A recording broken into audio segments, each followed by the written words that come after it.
Okay, good morning, everyone, or good evening, I should be saying. We want to welcome all of our Australian, New Zealand guests, and I can see we've also got some people joining us from the US and the UK. So those who are up in the UK, thanks for giving us your time. So I know it's getting quite late there in the evening. Um, my name is Kylie Smart. I'm sure you've all probably seen me across these webinars and the series that we've held over the last couple of years. I'm the VP for Customer Success at Kepler. And I'm really excited to have you join me. I'll be your host today, as well as talking to you about some amazing insights a little bit later. I'm going to introduce my partner in crime, Matt, in a moment. I'm going to first of all tell you a little bit about Kepler and, of course, a few housekeeping things as well. So for those who haven't joined us before, you'll notice that in the top right-hand corner of your screen, you've got the settings for the sound. So if you have any issues with the video quality, just refresh your browser. You'll also notice to your right-hand side of your screen that you've got a chat box. We definitely encourage you to get involved. Say hi. We'd really appreciate you reaching out now and saying hello. And also too, this is an interactive session as well. So if you do have any questions or you want to ask something about today, please pop your question in there. They're all welcome. We always do share the presentation at the end of this because there's always some really amazing, juicy insights that you love to take back to the rest of your team and the business. So we'll make sure you have that as well too. So for those who haven't interacted just yet with Kepler, or you're a little bit intrigued about who we are a unique people counting technology. So we help high performing retailers better understand your customers' journey path to purchase in store. So we help fill in those blind spots that you can't see outside of your standard sales metrics. So then we also help retailers help increase their sales, improve your customer satisfaction. And it's not just about the team in stores. We work alongside the other departments as well too. So I'm really delighted to welcome a couple of our guests. I've got two people joining me today. First of all, I've got Matt. So this is Matt's first time to the Kepler stage. Matt is our senior commercial analyst at Kepler. Amazing, outstanding retail background. He's worked for the Haynes Group for a really long time, and prior to that as well, spent a long period of time working for Coca-Cola. So we've got one of our gurus here, and a little bit later, we also have Tom Gleeson, who is our CEO at Kepler Analytics. And we introduced him last time as well. So really look forward to doing a little bit more of an intro very shortly. So I'm going to bring the presentation to the screen in a second. So Matt, I might get you to help me with that if that's okay. Sure. Going to share that in a moment. So guys, what we're talking about today, we're heading into, it's hard to believe, but we're already heading in towards that Christmas period.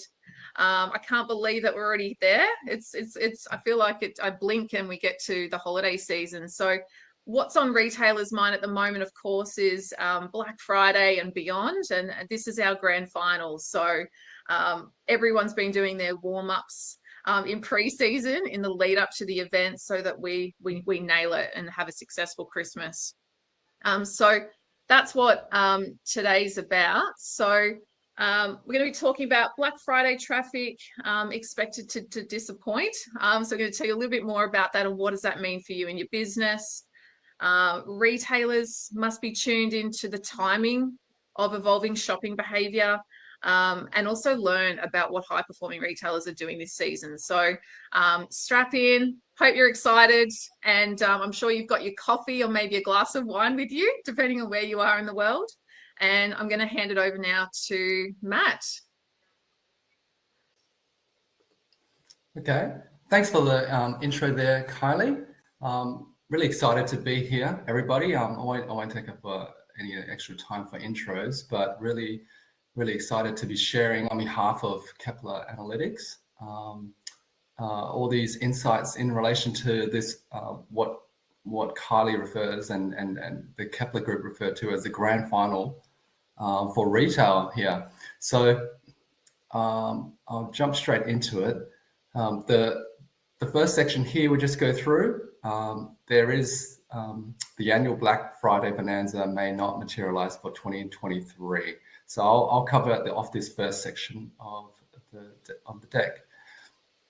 So across all of our Kepler retailers in the ANZ region, the Black Friday to the end of the year campaign marks approximately 20% of annual sales for retailers, and it actually goes up to about 50% for some very, very targeted gifting retailers as well. All of this within just a whirlwind of a 6-week period. The criticality of this period and getting this right, I guess it flows through all of retail, all through the visual merch team, marketing, product, staff operations, and supply chain teams as well. It's basically that hands-on deck period, and really trying to understand as much as we can about this. It's actually maturing at the moment. So the Black Friday period has been around for about 8 years or so, 8 to 10 years, which is it's actually quite an old. It's quite a mature campaign for all of retail. Moving to the middle chart here, you can see that Black Friday sales have actually added about 18% incremental sales to the November period.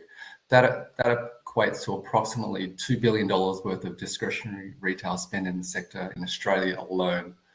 And not only has it obviously increased the sales side of things, it's actually increased traffic, which is really great for the Australian and New Zealand sectors here. And then moving over to the right hand side, you can see on the global stage, Australians are mad for Black Friday. Now we've actually on the global stage, we're ranked 4th. That's just behind the US, the UK, and Canada as well. It's all good news for ANZ retail, but it hasn't been smooth sailing for in the last 12 months. So let's have a look forward. So Black Friday passerby traffic is expected to be 9 to 11% lower than last year. And if you look through the first chart here, the blue line, if you follow that blue line, it's got a 13-week rolling average of our passerby traffic. So just to reacquaint some of the people on the line that aren't exposed to some of these metrics that Kepler are experts in, the passerby traffic relates to the amount of traffic that walks past the retailer stores, approximately within that 5-meter sight lines, and is the true measure or outside opportunity to drive retail sales. You can see the line from March with a steep drop all the way down through to July as well, and leveling it off at about just under 10% passerby traffic, and this is comparative to 2022. It's taken a extreme hit, which is probably more than a lot of retailers at the beginning of the year would have expected. We've just highlighted here that the year-on-year declines have stabilized, however. So if you look at the blue chart, you can see how it has started to level off and become a little bit more stable. But from what Kepler can see, there's no strong indicators for that negative 10% passerby traffic to change at all. We've added in some state insights on the right-hand side. Some key takeouts is, WA has been having a downward trend, but that's starting to ease as well. And then there's a couple states, Victoria and South Australia, that have started to improve in the last 6 to 8 weeks as well. So not a great picture for traffic overall. Overall, the decline in passerby really reflects the decline in shopping frequency within the bricks and mortar shopping precincts. So I'll just skip to the next page. So 2023 Black Friday is expected to be more challenged for retailers. It has been a positive run for the last 8 years, the Black Friday event, but this year and most likely into the future years, it'll become a little bit more challenging to comp sales, being a lot more mature. So highlighting in the middle of the chart, you can see as inside traffic levels improve, consumer service suffers. So the blue line represents the decline in the sales conversion that we're finding in the last 5 months, whilst conversely, the inside traffic is starting to actually improve, slightly improve from July onwards as well. So, some retailers that we've reached out to are noting that a lot of customers are coming in and trying before they buy, and then potentially buying online in marketplaces where they just really want touch and feel the product, whilst other retailers openly note that they've had staff shortages and are trying to address that. In our next section, we'll go through some of the changing patterns that we're actually finding in the market, and Kylie will share some of those as well. It is critical that this slight increase in traffic is effectively utilised and converted, given the uncertainties ahead. So it's still it should be a really front and centre focus for retailers to try to capture and get the most out of this inside traffic. Obviously, there's macro economic factors as well, and on the right-hand side, the contrast between food sales on the left-hand side, year to date, have increased by 7.9% year over year. So that's an extra $11 billion into the industry versus the non-food discretionary, majority discretionary sales, flat year on year. So it's heavy contrast there. Grocery inflation up 8% for the most part in the last 6 to 12 months, as well as restaurant spends and cafe spends have increased, especially in the last 3 or 4 months as well.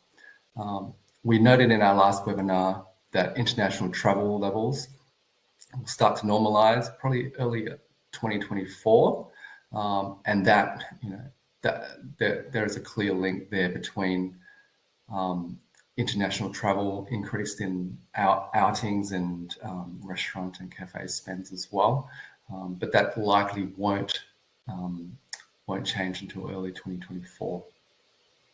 So it will be very challenging for retailers in the next 3 months. Okay, I'll pass it over to Kylie. Yeah, wonderful. Thanks so much, Matt. So following on from what Matt's been talking about, we can see that the traffic and the way shoppers are shopping with us is certainly changing. It's always evolving, and that trend is constantly shifting.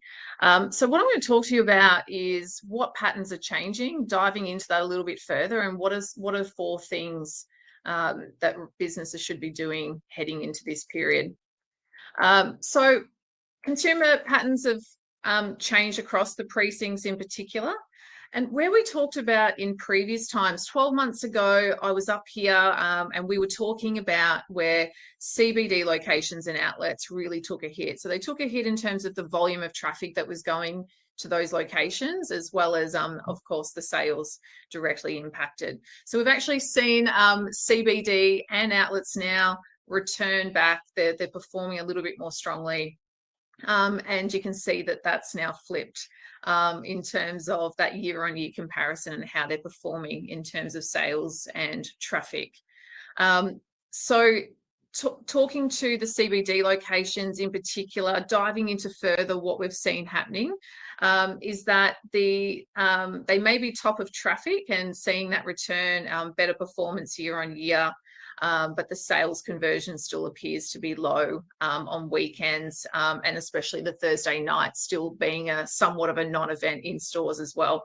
So what we're recommending here is, where you've previously maybe redeployed some of your strongest store managers out to different locations, or you may have shifted gears with how you're replenishing and the lines that you provide in those stores, is revisiting that if you haven't already, and just making sure that you've got, your superstar store managers in those stores, revisiting your dynamic replenishment levels for those stores, and just your product spread and marketing campaigns, which I know that most of you'd already be thinking about. So, and the other piece to consider too with CBDs is that you may have previously gone and reduced the hours when those stores were open. So please go back and have a look and check the passing by traffic outside of working hours. So our Kepler customers can see that. You've got visibility on it. So go back and have a look and see what's going on for your stores there. In your Burke Street locations is a great example, or your Queen Street Mall in Queensland. Outlets, they've seen a steep decline in the last month in traffic and shopfront conversion. Now, what we've noticed that potentially could be in relation to promotion activity, but we're suggesting revisiting that promotional activity heading into this period, and also just accelerating and reviewing your age stock, and if there's a way to get more stock into those stores to replenish them. I think also too, the reason why we think we may have seen some decline in sales there is that businesses were obviously, quite more apprehensive about the stock levels and purchasing product for all of their retail businesses. So that might be also impacting why sales have declined a little bit, because that age stock may not be as grand across the board. Strip locations, still seeing less shoppers visiting the locations before 1 o'clock. So revisiting the allocation of team members in store and reassigning those lunch covers to later shifts. And it's screaming out to us that the best time to execute those operational tasks in strip locations is in that morning period. So worth revisiting that as well.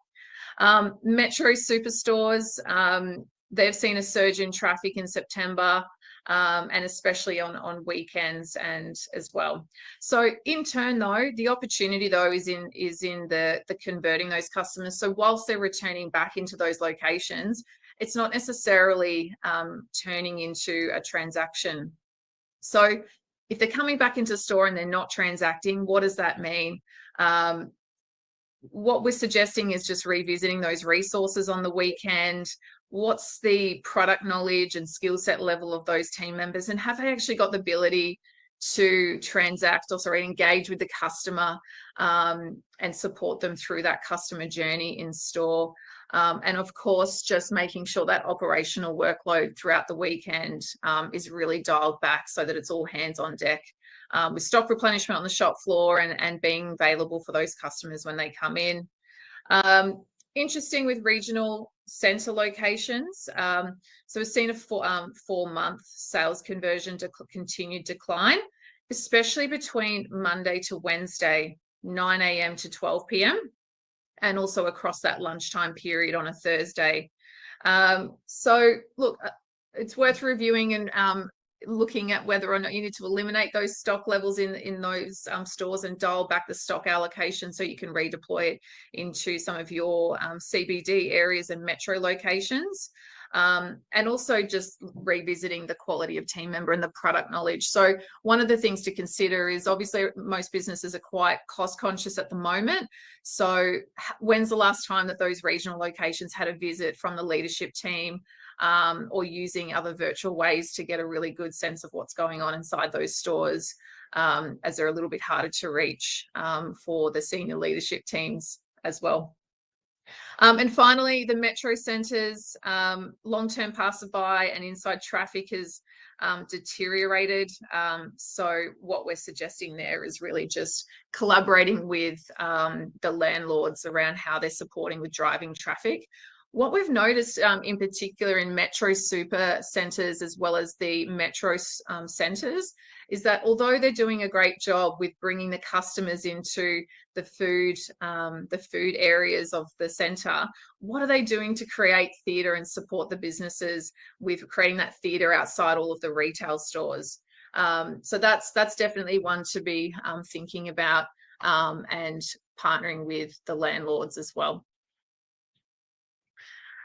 Okay, so Matt talked earlier about how we're still seeing that decline in inside traffic and passing by traffic and sales conversion rate for the very first time, seeing a decline year on year. So the previous 12 months, we saw record sales conversion increases year on year.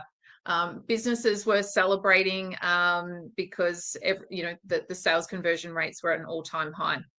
So we started to see our first decline. I know that the customers that we're working with have been asking this question because they've been a little bit worried about it. Don't worry, you can see everyone's in a similar boat, but what it does do is present a really great opportunity.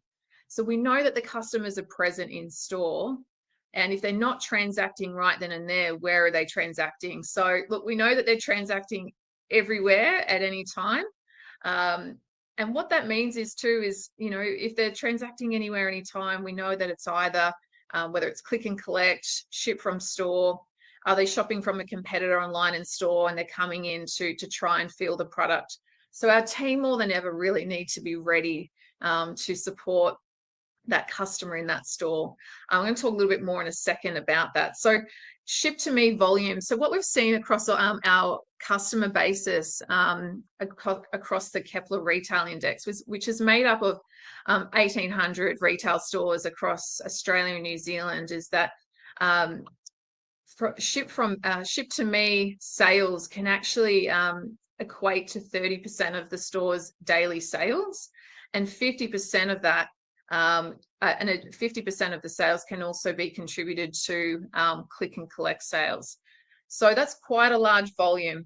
And I think, we're going to talk in a second about what that means and what we've seen best in class and what retailers need to be doing.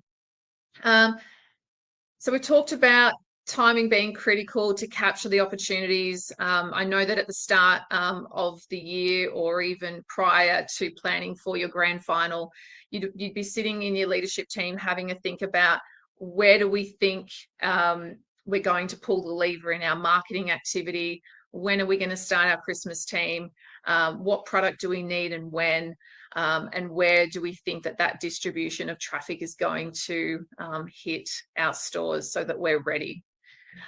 So what you can see here is it's a graph that's showing you the distribution of sales that 3 weeks prior to Black Friday. So the black line represents the distribution of sales for 2019, and the pink line represents the share of sales in 2022. So underneath, you can see the shift in sales as well, and it does really call out and scream out to you the significant change that we've seen. So the pink bar that you see on the bottom right hand corner of your screen, you can see that $200 million has shifted across the rest of the 3 weeks prior to the Black Friday period. And in particular, it's that week leading in. So that is certainly a significant change. Where you see the decline there towards the start and the shift in sales, we can tell that that's been impacted by the Click Frenzy offer as well, and that has now been brought forward to the back end of October. So timing is really important around your products, your placement of stock, your team members when you're rostering, all of those levers that you're pulling. This is where we're seeing the distribution of sales really change, which is really important. And we're expecting to see a similar trend in that distribution of sales now. So the 4 things that retailers can do. Number 1, ensuring that your rosters reflect when traffic is there and the actual time. So most of our Kepler customers can see when the traffic is passing by your store outside of non-working hours. So what we're suggesting is don't be dictated by when the shopping centres are telling you when to open. Keep a close eye on when those customers are passing by outside of hours. So that's really critical.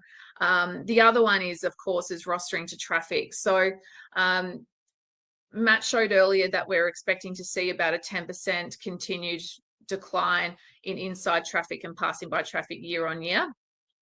So when you're looking at your last year traffic insight numbers, that's really going to give you a good sense of how to be rostering and what sort of sales to be expecting across that period. So I've already talked about the matching the trading hours to the passing by opportunity. So you might be, for the teams globally, that might be a little bit more trickier in terms of, whether or not you're allowed to open before the Christmas trade hours are released, but it's certainly something to really keep an eye on.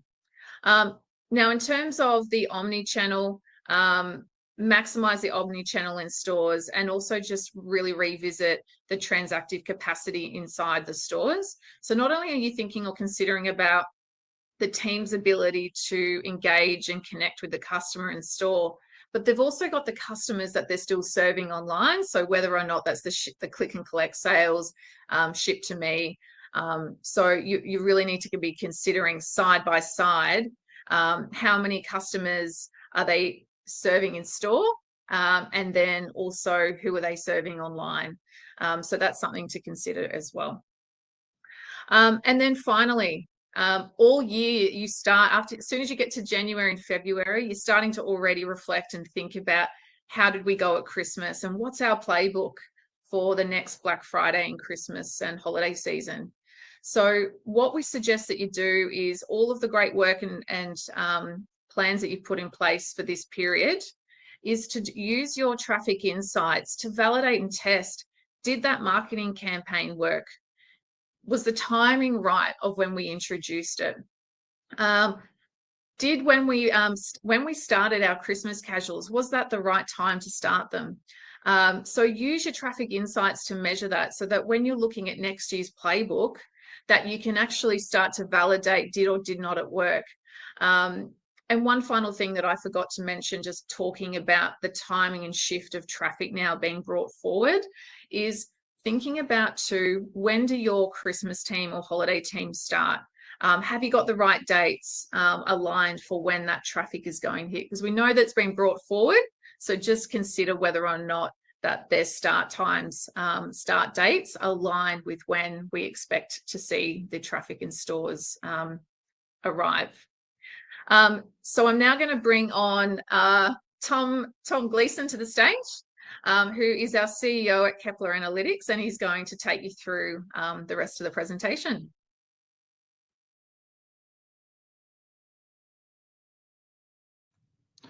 Great, thank you, Kylie.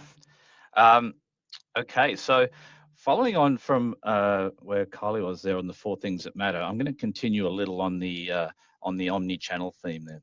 And what was fascinating for me in the poll there around how important omni-channel is to retailers, there's an answer of, I think we're up over 80%, it was 90% at one stage, saying that omni-channel was very important for you. So when we look at what high-performance retailers are doing this season, I'm going to talk a little bit about what I found out on a recent 4-week trip. I've just come back from 4 weeks in the US and in the UK.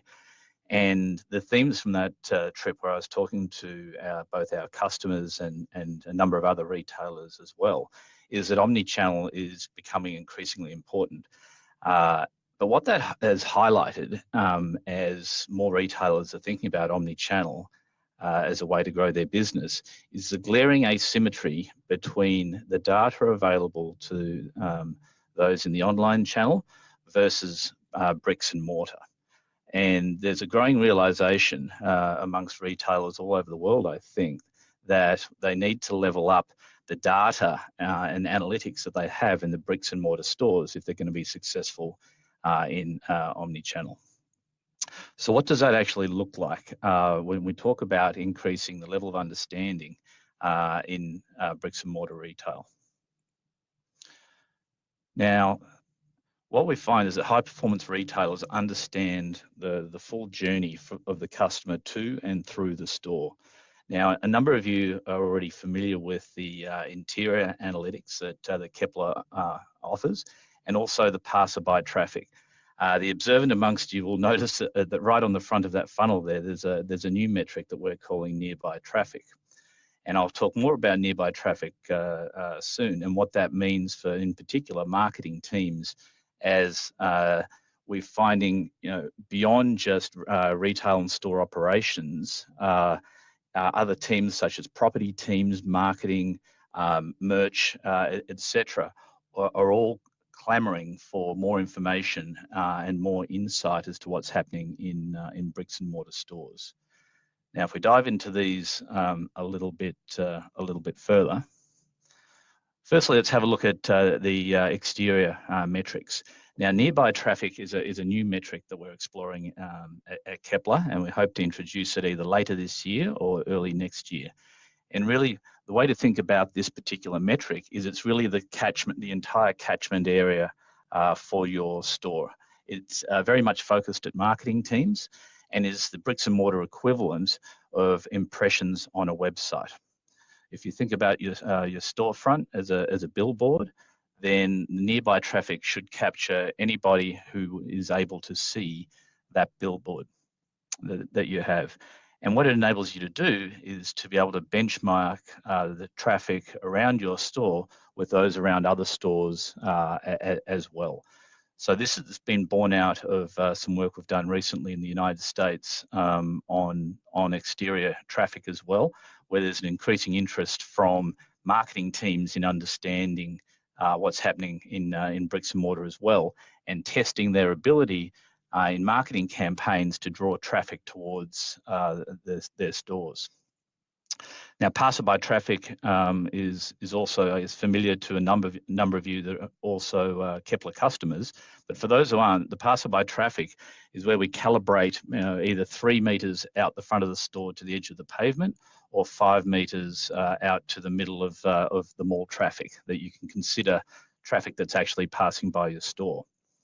Now, something else that we're going to be introducing here in the not too distant future is the average passerby value.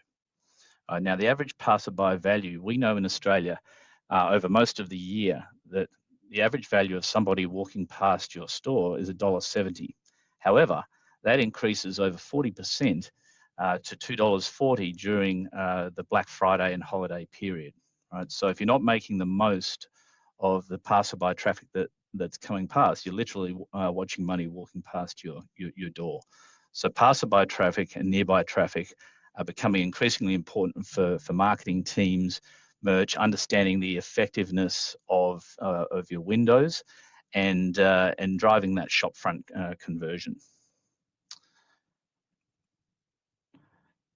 Now, I've got a couple of success stories here from some high performance retailers that have been able to leverage passerby traffic in this instance, given that nearby traffic hasn't been released yet.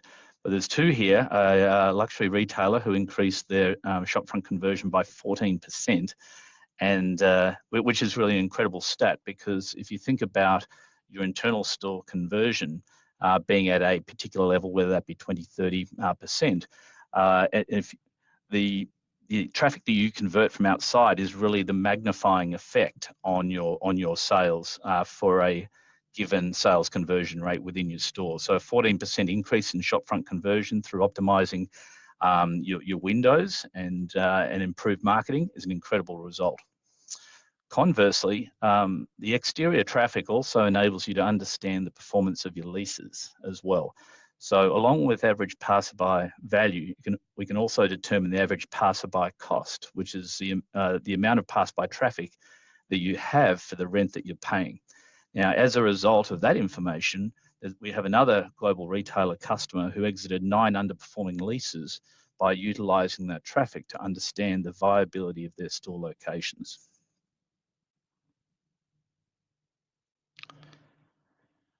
Okay. Interior metrics, these will be familiar for Kepler customers. dwell time, bounce rate, and associate exclusion are obviously enable you to understand much better what your customers are doing within the store. And of course, this can happen within zones or proofing points as well. And proofing points can be either fitting rooms, or in the case of a consumer electronics retailer that's a customer of ours, they have a proofing point that's a piece of carpet on which you can test vacuum cleaners, right? It could be where you try on shoes. But what we do know about those proofing points is that customers that visit them are 7 times more likely to buy, and that the basket size is 25% larger on average than those who don't visit those proofing points. So measuring those metrics, driving traffic towards those proofing points are 2 of the things that high-performing retailers get right. And remember, all of these things are needed to counter the reduced traffic that Matt talked about that we're expecting into this holiday season.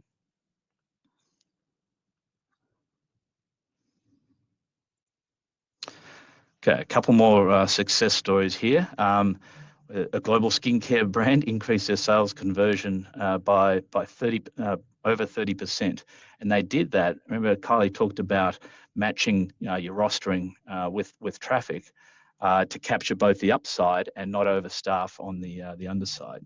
And in that case, on the left-hand side there, that skincare brand was capturing upside and increasing the conversion from traffic that otherwise wouldn't have been serviced.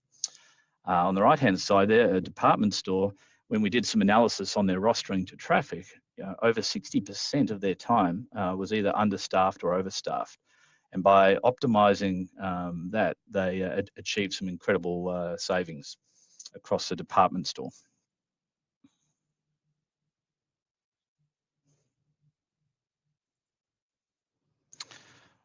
Okay, so to wrap it up now, before we go to Q&A, Matt did a great job of talking about this season. We are expecting decreased footfall traffic to continue, and that's going to make Black Friday, potentially a little tougher than normal. And then Kylie talked about, well, in that environment and with changing shopper patterns, the 4 things that you can do to maximize the conversion of that traffic. And finally, we talked about some of the things that high performance retailers are doing in bridging that information asymmetry between the bricks and mortar stores and their online channel, so that they can be truly effective in optimizing omni-channel, which, as we saw from the survey, is extremely important to over 90% of you this season.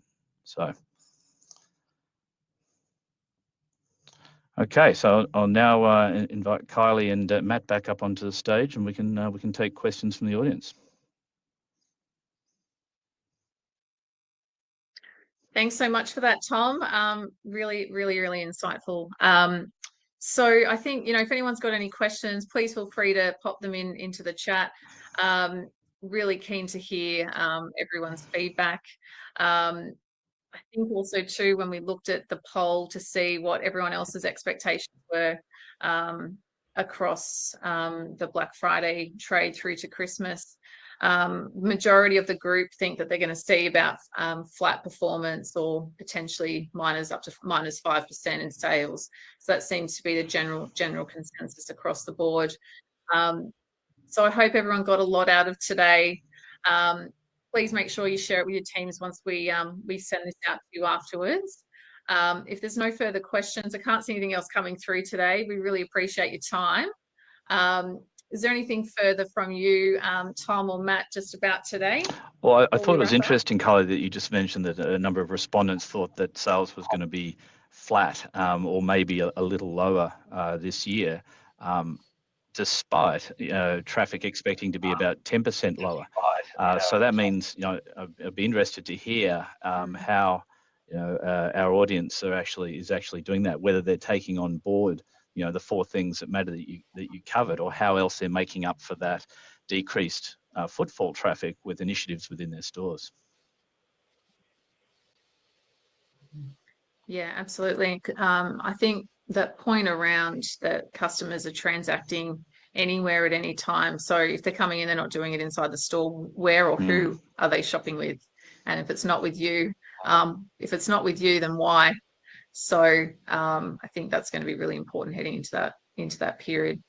Matt, anything further from you? No, I did find it interesting also the question in the polls around a proactive approach to optimizing labor as well. So there's quite a lot of retailers out there that are lacking some of the expertise within their business, which is a good prompt for us to help and start to reach out to the retailers out there as well. Wonderful. Okay, well, thank you, everyone. Enjoy the rest of your day. And thanks again for the international teams that have stayed on a little bit later. And we hope you all have a fantastic Black Friday trade, and we'll speak to you all very soon, I'm sure. Right. Thanks, everyone.